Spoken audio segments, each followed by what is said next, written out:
Hello guys, আসসালামু আলাইকুম। আমি একজন ফ্রি ফায়ার লাভার এবং একজন ক্রিয়েটর।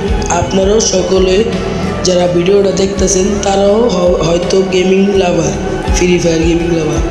আর আমার এটা অনেক দিন আগের গিল্ড খোলা। আমার গিল্ডে কিছু অ্যাক্টিভ প্লেয়ার লাগবে। সে কোনো নিয়ম নাই, নিয়ম ছাড়াই ধরতে গেলে খালি সপ্তাহে 3 থেকে 2000 গ্লোরি দিলেই চলবো। আর গিল্ড আর রেগুলার খেললেই চলবো, মোটামুটি খেললেই চলবো। আর আমরা তো ছেলে, তাই আমাদের গিল্ডে কোনো প্লেয়ার ঢুকতে চায় না ভাই। এটা যদি একটা মেয়ের গিল্ড হতো তাহলে সকল গেমারগুলো ঢুকতো। গাইস, তোমরা প্রমাণ করে দাও তোমরা শুধু মেয়েদের না, ছেলেদের গিল্ডেও ঢুকতে পারো। তোমরা প্রমাণ করে দাও এটা, এই জিনিসটা। ফ্রি ফায়ার লাভাররা মেয়েদের গিল্ডের না, ছেলেদের গিল্ডেও ঢুকতে পারে। তারা কমেন্ট বক্সে ইউআইডি দিয়ে যাও।